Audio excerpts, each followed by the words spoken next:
മുടി അകാരണമായിട്ട് നരക്കുക, അല്ലെങ്കിൽ ഓർമ്മക്കുറവുണ്ടാവുക, ഇതൊക്കെ എന്ത് കാരണമാണ് ഉണ്ടാവുന്നത്? നമ്മുടെ ഭക്ഷണത്തിൽ ആവശ്യമായിട്ടുള്ള ചില ഘടകങ്ങൾ ഇല്ലാതിരിക്കുമ്പോൾ അതിൻ്റെ അഭാവം മൂലം ഇത്തരത്തിലുള്ള ഓർമ്മക്കുറവ്, കാഴ്ചക്കുറവ്, അകാലമായിട്ടുള്ള നിരയൊക്കെ സാധാരണയായിട്ട് കാണപ്പെടുന്നുണ്ട്. ഇത് നമ്മുടെ അശ്രദ്ധ മൂലം നമ്മൾ തിരിച്ചറിയാനും വൈകാറുണ്ട്. വൈറ്റമിൻ B12 അപാകതകളെ കുറിച്ച്, അല്ലെങ്കിൽ വൈറ്റമിൻ B12 കുറവ് കാരണം ഉണ്ടാവുന്ന ലക്ഷണങ്ങളെ കുറിച്ച്, അത് പരിഹരിക്കാൻ നമ്മൾ ചെയ്യേണ്ട കാര്യങ്ങളെ കുറിച്ച് നമുക്ക് ഇന്ന് ചർച്ച ചെയ്യാം. ഞാൻ doctor Hisham Haider, Wandoor.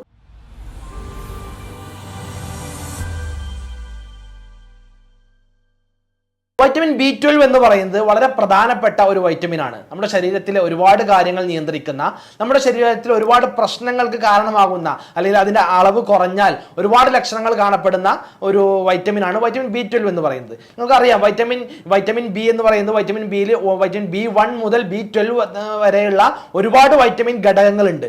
Vitamin B12 എന്ന് പറയുന്നത് അളവ് കുറഞ്ഞാൽ സാധാരണയായിട്ട് ഒരുപാട് ആളുകൾ ക്ലിനിക്കിലോട്ടൊക്കെ അല്ലെങ്കിൽ ഡോക്ടറെ കാണിക്കാനൊക്കെ വരാറുള്ളത്, എനിക്ക് അകാല നിരയാണ് ഡോക്ടറെ, എനിക്ക് ഇത്ര ഏജിൽ തന്നെ നിര തുടങ്ങിയിട്ടുണ്ട്, മുടി ഓരോ സ്ഥലങ്ങളിലായിട്ട് നിരച്ച് വന്നുകൊണ്ടിരിക്കുന്നുണ്ട്.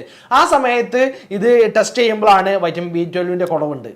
അപ്പം അത് കാരണമാണ് അകാലനിര ഉണ്ടായിട്ടുള്ളത്. അല്ലെങ്കിൽ ചില ആളുകൾ പറയാറുണ്ട്, എനിക്ക് ഈ ഡേ ആയിട്ട് ഓർമ്മ തീരെ കിട്ടുന്നില്ല ഡോക്ടറെ, അല്ലെങ്കിൽ ഓർമ്മ കുറഞ്ഞു വരുന്നു, ഈ ഓർമ്മ ചെറിയ കാര്യങ്ങളൊക്കെ, എന്തെങ്കിലും കാര്യങ്ങൾ ഓർമ്മിപ്പിച്ച് വെച്ചിട്ടുണ്ടെങ്കിൽ അല്ലെങ്കിൽ ചെയ്യാന്ന് പറഞ്ഞിട്ടുണ്ടെങ്കിൽ അത് പെട്ടെന്ന് മറന്നു പോകുന്നു.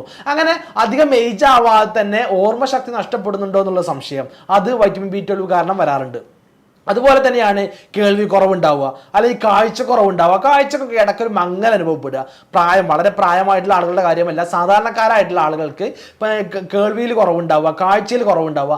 കൈകാലുകളൊക്കെ തരിപ്പോ മരവിപ്പോ ഒക്കെ അനുഭവപ്പെടുക. കൈകാലുകളിലൊക്കെ തരിപ്പ്, മരവിപ്പ്, വേദനകൾ ഒക്കെ അനുഭവപ്പെടുക. അങ്ങനെ ഒരുപാട് ലക്ഷണങ്ങളാണ് വൈറ്റമിൻ B12 കാരണം ഉണ്ടാവാറുള്ളത്. അതുപോലെ തന്നെയാണ് ഡൈജസ്റ്റീവ് സംബന്ധമായിട്ടുള്ള, ഗ്യാസ്ട്രിക് സംബന്ധമായിട്ടുള്ള പ്രശ്നങ്ങൾ, ഡൈജഷൻ കൃത്യമായിട്ട് നടക്കാതിരിക്കുക, അഥവാ കൃത്യമായി ഡൈജഷൻ പ്രശ്നങ്ങൾ, വയറ് സ്തംഭനം പോലെയൊക്കെ ഉണ്ടാവുക, ഇത് വൈറ്റമിൻ B12 കാരണം ഉണ്ടാവാറുണ്ട്. ഇനി ചില ആളുകൾക്ക് വളരെ പക്ഷാഘാതം പോലെയുള്ള, സ്ട്രോക്ക് പോലെയുള്ള ഒരുപാട് പ്രശ്നങ്ങൾ വരാറുണ്ട്. സ്ട്രോക്ക് പോലെയുള്ള പ്രശ്നങ്ങളൊക്കെ വൈറ്റമിൻ B12 അഭാവം വളരെ രീതിയിൽ കാഠിന്യമാണെങ്കിൽ, തീരെ ഇല്ലാത്ത അവസ്ഥയൊക്കെ ആണെങ്കിൽ പക്ഷാഘാതത്തിലേക്കൊക്കെ അത് വരാനുള്ള സാധ്യത ഏറെയാണ്. ഇങ്ങനെയാണ് നോർമലായിട്ട് കാണപ്പെടുന്ന ലക്ഷണങ്ങൾ എന്ന് പറയുന്നത്. ഈ സാധാരണ കാണുന്ന ലക്ഷണങ്ങളിൽ നിന്ന് വ്യത്യസ്തമായിട്ട്, സാധാരണ വളരെ കുറച്ച് ആളുകളാണ് എല്ലാ വൈറ്റമിനും ടെസ്റ്റ് ചെയ്യുമ്പോൾ ഇത് കുറവാണ്, അതുകൊണ്ട് അതിൻ്റെ സപ്ലിമെന്റ് കഴിക്കണം, അല്ലെങ്കിൽ അതിനുള്ള ട്രീറ്റ്മെന്റ് എടുക്കണം, അല്ലെങ്കിൽ അത് കിട്ടുന്ന ആഹാരങ്ങൾ കഴിക്കണം എന്നൊക്കെ തീരുമാനിക്കാറുള്ളത്. അല്ലെങ്കിൽ സാധാരണയൊക്കെ പെട്ടെന്ന് തന്നെ, ഇപ്പം ഒരു ഏജ് കുറഞ്ഞ ആളുകൾക്ക് ഇത്തരത്തിലുള്ള മറവി ഉണ്ടാവുക, അല്ലെങ്കിൽ ഓർമ്മശക്തി കുറയുക, ഡിമെൻഷ്യ ഉണ്ടാവുക, അല്ലെങ്കിൽ കാഴ്ചയിൽ എന്തെങ്കിലും പ്രശ്നം ഉണ്ടാവുക, മുടി നിരക്കുക, ഇങ്ങനെയൊക്കെ ആവുമ്പോഴാണ് ചിലപ്പോൾ നമ്മളത് അശ്രദ്ധമായിട്ട് വിടുകയും ചെയ്യും, ടെസ്റ്റ് ചെയ്യൂല, അതിനെന്തെങ്കിലും മരുന്ന് വാങ്ങി കഴിക്കും. പക്ഷെ കൃത്യമായിട്ട് ഇത് ഒരു ഡോക്ടറുടെ നിർദ്ദേശപ്രകാരം ടെസ്റ്റ് ചെയ്യുകയാണെങ്കിൽ അതിൻ്റെ കുറവുണ്ടെങ്കിൽ നമ്മൾ ആ കുറവ് പരിഹരിച്ചാൽ മാത്രമേ അത് മാറുള്ളൂ. ഇല്ലെങ്കിൽ നമ്മൾ എത്ര മരുന്ന് കഴിച്ചാലും, എത്ര ആഹാരത്തിലുള്ളത് കഴിച്ചാൽ, എത്ര നല്ല ലൈഫ് സ്റ്റൈലിൽ മാറ്റം വരുത്തിയാലൊന്നും ഈ ഒരു പ്രശ്നം മാറില്ല. കാരണം വൈറ്റമിൻ B12 അവിടെ കൂടുന്നില്ല. അപ്പോൾ കൃത്യമായിട്ട് വൈറ്റമിൻ B12 അഭാവം പരിഹരിച്ചാൽ മാത്രമേ ഈ ലക്ഷണങ്ങളൊക്കെ മാറുള്ളൂ. നോർമലായിട്ട് വൈറ്റമിൻ B12 അളവ് എന്ന് പറയുന്നത് 200 പൈക്കോഗ്രാം മുതൽ 900 പൈക്കോഗ്രാം വരെയാണ്. 200 to 900 ഇടയിലാണ് നോർമൽ വൈറ്റമിൻ B12 വാല്യൂ എന്ന് പറയുന്നത്. ഒരു ആവറേജ് ശരാശരി ഒരു മനുഷ്യനിൽ 300 to 350 ആയിരിക്കും ആവറേജ്, അത് നിർബന്ധമായിട്ടും ഉണ്ടാവേണ്ടതെന്ന് പറയുന്നത്.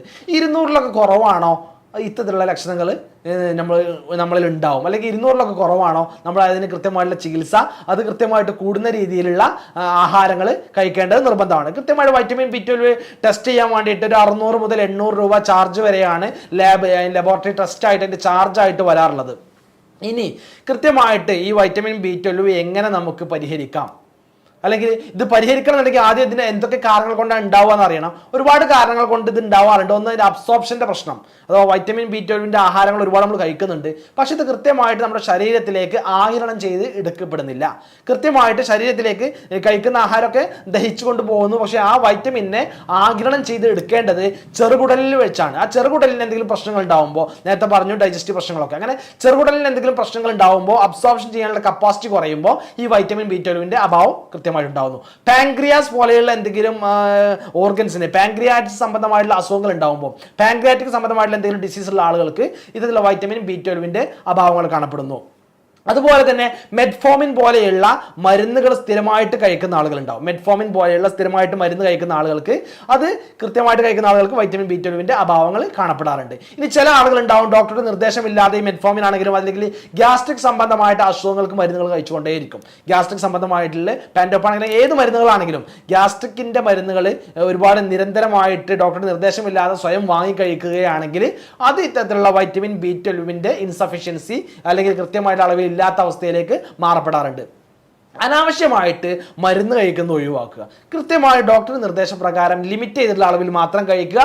അതും ഇത്തരത്തിലുള്ള സൈഡ് എഫക്റ്റ് ഉള്ള മരുന്നുകളാണെങ്കിൽ പരമാവധി ഒഴിവാക്കാൻ വേണ്ടിയിട്ട് നമ്മൾ ശ്രദ്ധിക്കുക. ഇങ്ങനെ മറ്റൊരുപാട് കാരണങ്ങൾ കൊണ്ട് ഇത്തരത്തിലുള്ള വൈറ്റമിൻ്റെ B12 അഭാവങ്ങൾ അല്ലെങ്കിൽ നമ്മുടെ സോഴ്സിലില്ല, അഥവാ കൃത്യമായിട്ട് ഈ വൈറ്റമിൻ B12 ഉള്ള സോഴ്സ് ആയിട്ടുള്ള ആഹാരങ്ങൾ നമ്മൾ കഴിക്കുന്നില്ല.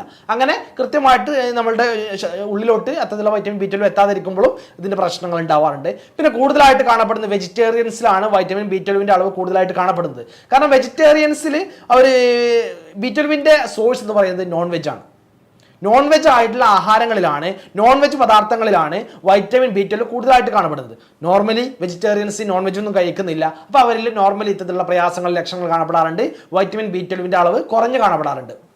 അത്തരം ആളുകൾ വെജിറ്റേറിയൻസ് ആണെങ്കിൽ അവർ പാലോ പാലുൽപ്പന്നങ്ങളോ കൂടെ കഴിക്കാൻ വേണ്ടി ശ്രദ്ധിക്കുക.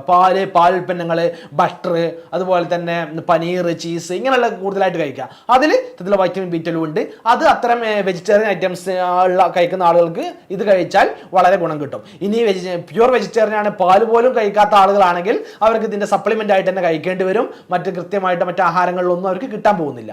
അതുകൊണ്ട് ഇനി ഈ പ്രയാസമുള്ള ആളുകൾ, ഇത്രയും ലക്ഷണങ്ങളുള്ള ആളുകൾ, വൈറ്റമിൻ B12 അളവ് കുറവുള്ള ആളുകളൊക്കെ ചെയ്യേണ്ടത് ആഹാരത്തിൽ എന്തൊക്കെ കഴിക്കണം. നേരത്തെ ഞാൻ പറഞ്ഞു നോൺ വെജിലാണ് കൂടുതലായിട്ട് B12 ഉള്ളത്. ആ നോൺ വെജിലായിട്ട് കൂടുതലായിട്ട് മത്സ്യങ്ങൾ കഴിക്കാം, ചിക്കൻ കഴിക്കാം, ബീഫ് കഴിക്കാം. റെഡ് മീറ്റ് പോലെയുള്ള ബീഫ് പോലെയുള്ള റെഡ് മീറ്റുകളിലൊക്കെ, മട്ടനിലൊക്കെ ധാരാളമായിട്ട് വൈറ്റമിൻ B12 ഉണ്ട്. ഏറ്റവും കൂടുതൽ അടങ്ങിയിട്ടുള്ളതാണ് റെഡ് മീറ്റുകളിൽ. അങ്ങനെ ആ റെഡ് മീറ്റൊക്കെ കഴിക്കാം. മത്സ്യങ്ങളാണെങ്കിലും മുട്ടയാണെങ്കിലും പാലുൽപ്പന്നങ്ങളാണെങ്കിലും ചിക്കൻ ആണെങ്കിലും എല്ലാ അർത്ഥത്തിലുള്ള ഫിഷുകളും ചെറുമത്സ്യങ്ങളും ഒക്കെ ഇത് ധാരാളമായിട്ട് കഴിക്കുന്നത് വൈറ്റമിൻ B12 അളവ് നമ്മുടെ ശരീരത്തിൽ കൂട്ടാൻ വേണ്ടിയിട്ട് നമ്മളെ സഹായിക്കും. ഇങ്ങനെയുള്ള പ്രയാസങ്ങളുള്ള ആളുകൾ ഇത് കൃത്യമായിട്ട് കഴിക്കുക. ഇനി ഇത് കഴിക്കുന്നുണ്ട്, അബ്സോർപ്ഷൻ്റെ പ്രശ്നമാണെങ്കിൽ കൃത്യമായിട്ട് നിങ്ങൾക്ക് പാൻക്രിയാസ് പ്രശ്നമുണ്ടോ, ചെറുകുടലിൽ എന്തെങ്കിലും പ്രശ്നങ്ങളുണ്ടോ, ഗ്യാസ്ട്രിക് പ്രശ്നങ്ങളുണ്ടോ എന്ന് മനസ്സിലാക്കുകയും ആ പ്രശ്നങ്ങൾക്കുള്ള മരുന്ന് കൃത്യമായിട്ട് ഡോക്ടറിൽ നിന്ന് വാങ്ങുക. ആ പ്രശ്നങ്ങളൊക്കെ പരിഹരിച്ചാൽ മാത്രമേ ഈ വൈറ്റമിൻ B12 ആഹാരങ്ങളിൽ നിന്ന്, ഇത്തരത്തിൽ നോൺ വെജ് ഐറ്റംസിൽ നിന്ന് നമുക്ക് ശരീരത്തിൽ കിട്ടുന്നത് അത് ശരീരത്തിൽ ഉള്ളിലേക്ക് ആഗിരണം ചെയ്ത് എടുക്കുകയുള്ളൂ. അപ്പോഴേ ആ വൈറ്റമിൻ B12 അഭാവം പരിഹരിക്കപ്പെടുകയുള്ളൂ. എന്താണോ കാരണം, ആ കാരണം കണ്ടറിഞ്ഞ് അതിനെ പരിഹരിക്കണം. അനാവശ്യമായുള്ള മരുന്ന് ഉപയോഗമാണോ, അത് നിർത്തേണ്ടി വരും. ഇങ്ങനെ കൃത്യമായുള്ള കാരണം കണ്ടെത്തിക്കൊണ്ട് ആ കാരണം പരിഹരിക്കുകയും ഇത്തരത്തിലുള്ള ഭക്ഷണങ്ങൾ കഴിക്കുകയും ചെയ്യുക. ആവശ്യമാണെങ്കിൽ മാത്രം നേരത്തെ പറഞ്ഞ ഭക്ഷണത്തിലൂടെ ഒന്നും കിട്ടാത്ത ആളുകളാണെങ്കിൽ അവർ വൈറ്റമിൻ B12 സപ്ലിമെൻറ്റ്സ് അത് സിറപ്പായിട്ടുണ്ട്, ടാബ്ലറ്റ്സ് ആയിട്ടുണ്ട്, ക്യാപ്സ്യൂൾ ആയിട്ടൊക്കെ അവൈലബിൾ ആണ്. അത് കൃത്യമായിട്ട് കഴിക്കുകയും ചെയ്യുക. ഇനി ഇങ്ങനെയുള്ള പ്രശ്നമുള്ള ആളുകളുണ്ടാവും. അവർക്ക് ഞാൻ നേരത്തെ പറഞ്ഞു ഗ്യാസ്ട്രിക് സംബന്ധമായിട്ടുള്ള പ്രശ്നങ്ങളാണ്. ചെറുകുടലിൽ ഇത് ആഗിരണം ചെയ്തെടുക്കുന്നില്ല, ചെറുകുടലിൽ ഈ വൈറ്റമിൻ B12 ആഗിരണം ചെയ്തെടുക്കുന്നില്ല, അല്ലെങ്കിൽ പാൻക്രിയാസ് സംബന്ധമായിട്ടുള്ള പ്രശ്നങ്ങളുണ്ട്. ഈ പ്രശ്നമുള്ള ആളുകൾ കൃത്യമായിട്ട് അതിന് ഡോക്ടറെ കാണിക്കുകയും ആ ഡോക്ടറുടെ നിർദ്ദേശപ്രകാരം കൃത്യമായിട്ട് ഹോമിയോപ്പതി ചികിത്സ എടുക്കുക. ആ ഹോമിയോപ്പതി മരുന്നിലൂടെ ഈ വൈറ്റമിൻ B12 ആഗിരണം ചെയ്തെടുക്കാനുള്ള, അബ്സോർപ്ഷൻ ചെയ്യാനുള്ള കഴിവ് ഉണ്ടാക്കിയെടുക്കാനും ആ ലക്ഷണങ്ങളും പ്രയാസങ്ങളൊക്കെ മാറ്റിയെടുക്കാനും കഴിയും. വീണ്ടും കണ്ടുമുട്ടാം. എല്ലാവർക്കും നന്ദി, നമസ്കാരം.